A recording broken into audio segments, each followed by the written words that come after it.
Begin this bulletin from the Ashanti region because chaos erupted in Ejura in the Ashanti region as a group of irate youth stormed the local police station. The agitated group freed suspects on remand and set the facility ablaze. The situation took place after the police informed the youth that their colleague, who had been recently arrested, had died in custody.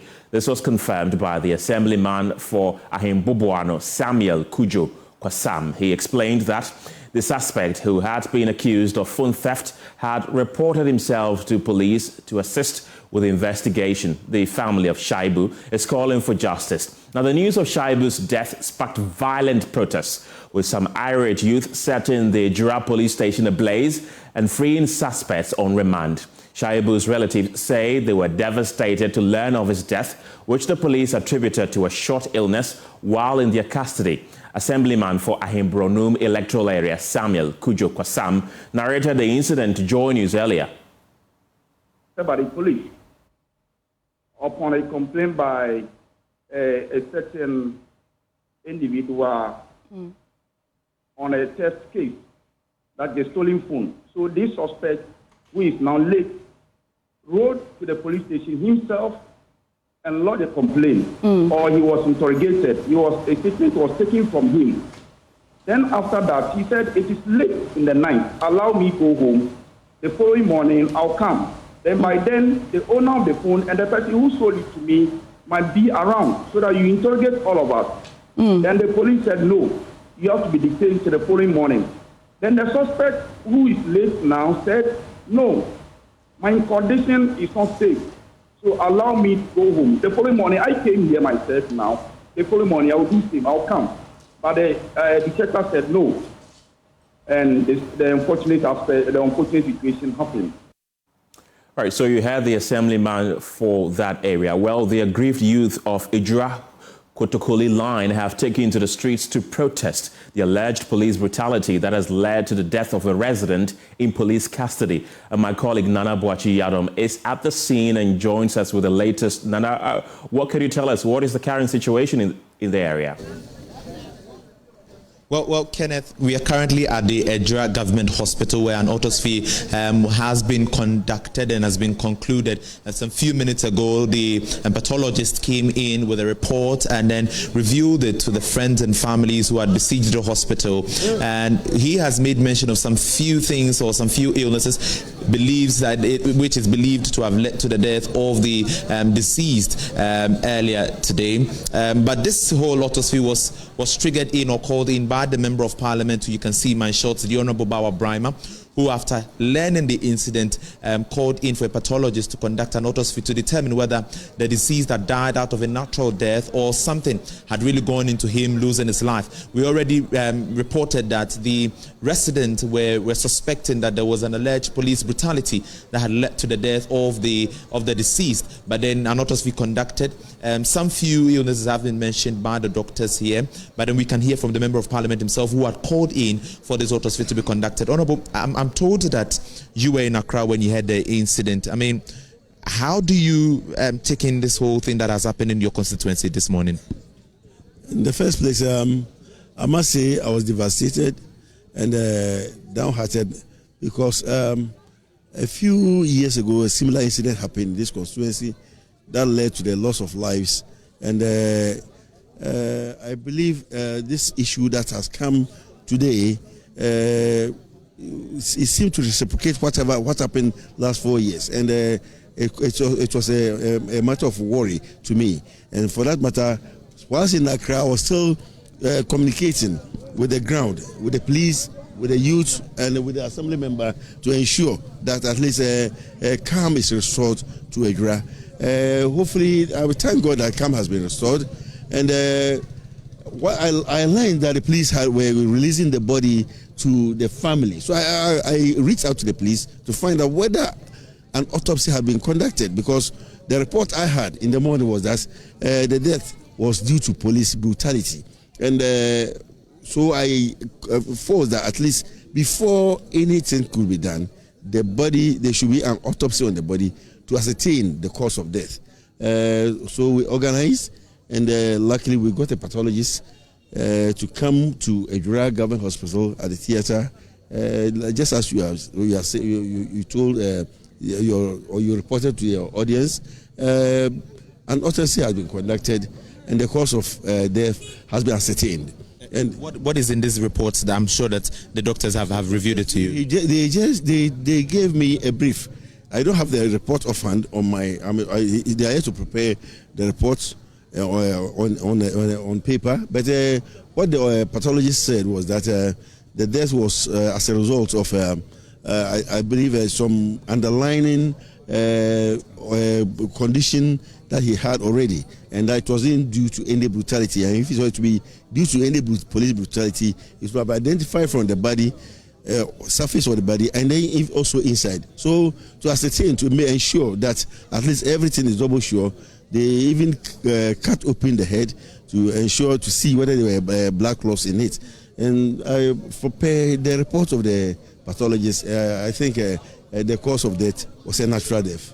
And looking at the fact that the district police has been burnt down and there is unrest in your community or your constituency, what would you have to tell the aggrieved residents to calm them down, and also to encourage those who are in here to stay calm and not fear?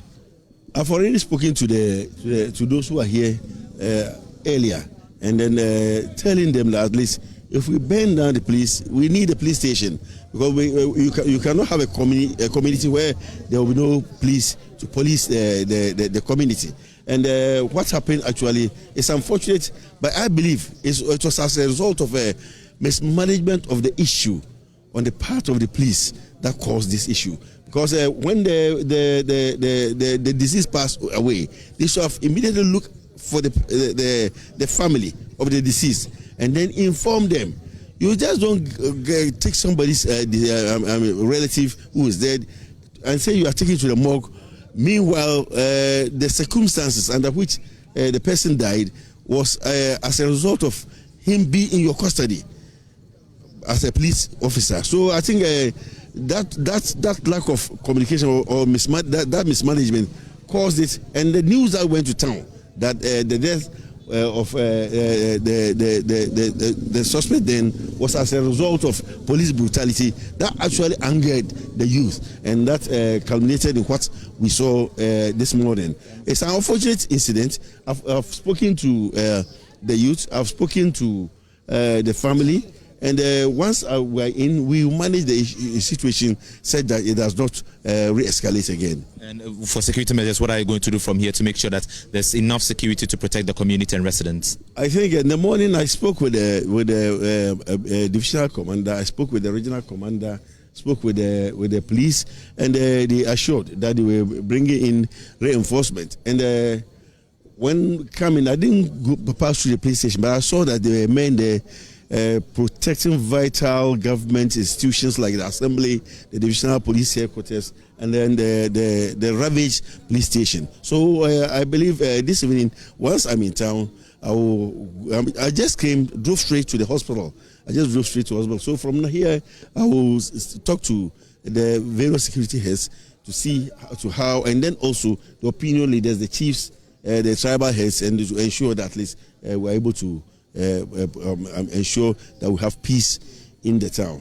Thank you very much, Honorable. We'll leave you to do all that you have to do and come back to you later. And so, Kenneth, that is the Member of Parliament for the Ejura constituency, the Honorable Bawa Brima. He has been to the Ejura Government Hospital to engage with the pathologist. The report has been given to him. He does not really have it off head, but then he has given us a brief on what he has been given so far, and he tells us that going forward, security measures are going to be put in place. But then the suspect, we've been told that had purchased a stolen phone. That's where the story all began. He was reported to the police. He went to the police. The police had to listen to his statement, take his statement. He was put on remand, and he started vomiting. The police rushed him to the hospital. After some few hours in the hospital, he was pronounced dead. This sparked outrage in the Ejura constituency, leading residents to besiege District Police Command where the then suspect was, and they threw stones at the police officers and then they burnt the office into ashes. When we went there earlier, motorbikes belonging to the police officers and then vehicles were burnt. We are told that documents belonging to the District Police Commander had also been burnt, and they drove the body of the deceased straight to the Ejura Government Hospital upon the request of the Member of Parliament, the Honourable Bawa Brahma, who had called for an autopsy to be conducted. Well, just some few minutes ago, the report was brought to the family and friends. We're being told that he was having some underlying condition, including peptic ulcer, which led to his death. But the residents are still refusing to admit to the report that has been brought to them. They say that they need justice. Going forward, we're still going to bring you up to speed details on what will happen in the Ejura constituency. But so far, you can see the hospital and then a number of residents in here. The Member of Parliament has engaged them. Some of them were here earlier.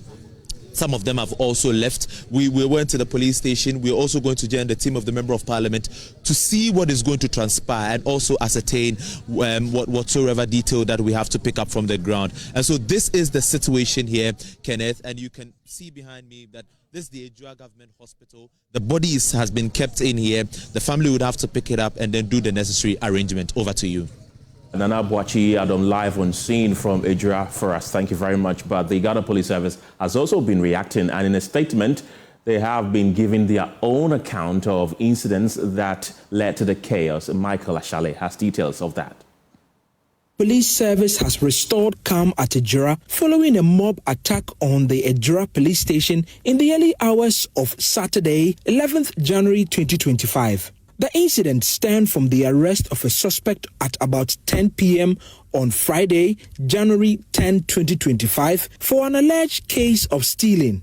The suspect was detained in police custody pending further investigations. Later, about 2:20 a.m., the suspect complained of illness and was promptly taken to the Ejura Government Hospital for medical attention. Unfortunately, he passed away this morning while receiving medical treatment.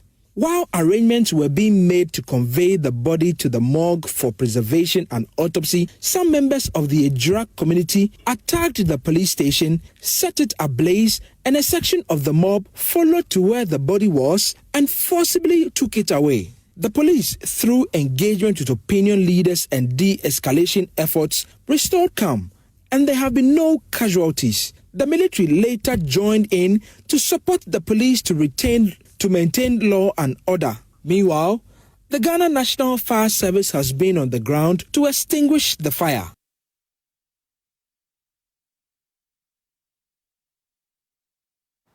Right, and the Diaso police in the Upper Dentra West District of the Central Region have allegedly shot 4 people during a clash with the supposed relatives of an 18-year-old young woman, Gloria Bawe, who was murdered at Diaso on Thursday. And according to the report, the police clashed with the supposed relatives of the deceased when they attacked the family members of the suspect. During the clash, 4 people, including one lady, were shot by the police. They were rushed to Ariaso Community Hospital for further treatment. Augustine Bois joins us on Zoom with more. Augustine, give us a quick background to this particular incident that is unfolding.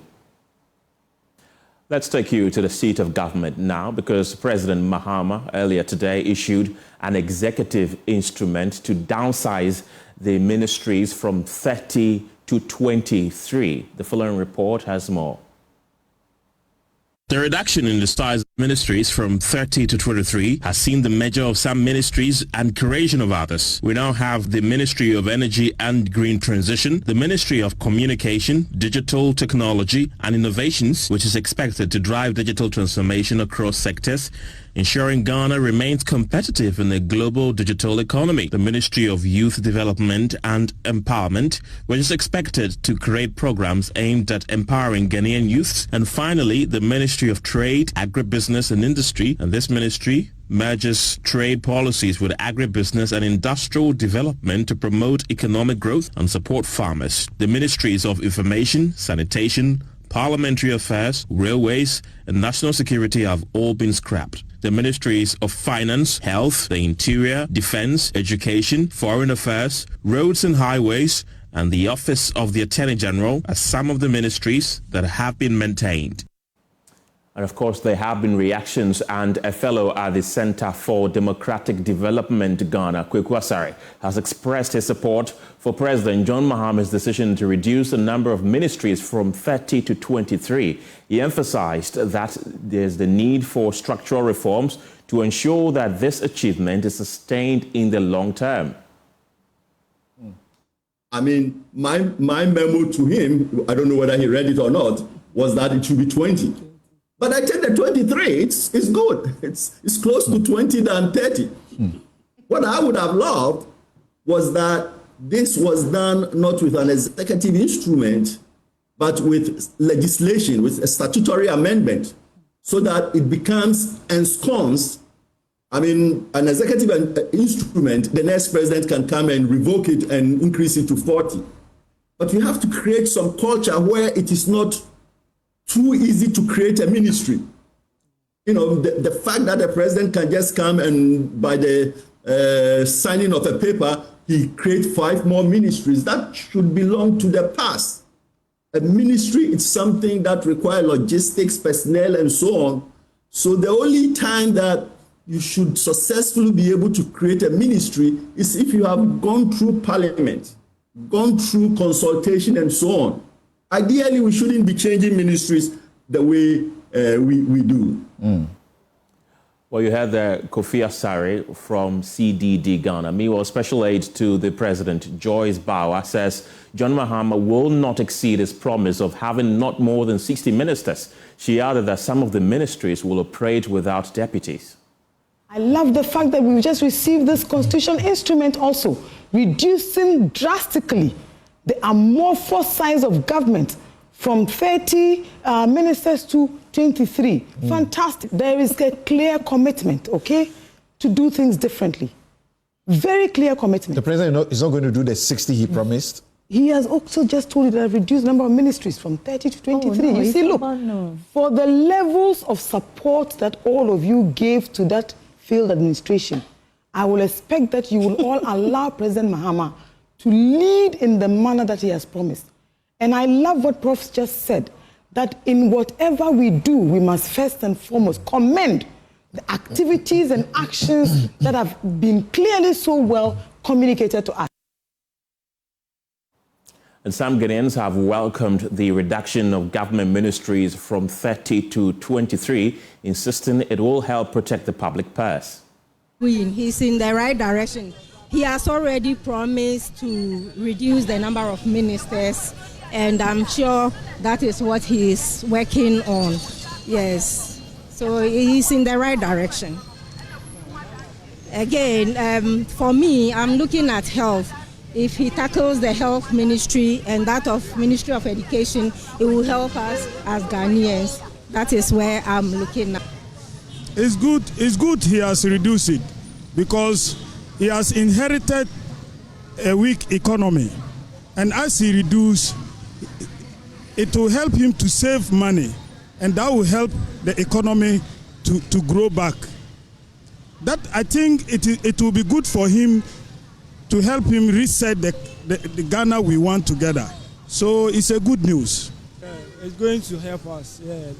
Reducing from 30 to 23 on my half, I would think that would be better, because we spend a lot on even the ministries. Each ministry has a minister, and the minister is going to be paid, and we are going to finance something like the Zongo ministries and other ministries that are not necessary or important. So I'm looking to the youth and then employment, because basically I think it's most of the youth that voted for him. So if he's able to give out a lot of jobs like he promised, and then set out a lot of infrastructure for our students and then the youth to basically, like, if livelihoods are able to go on more, I feel that maybe all that he has set up, he's able to deliver.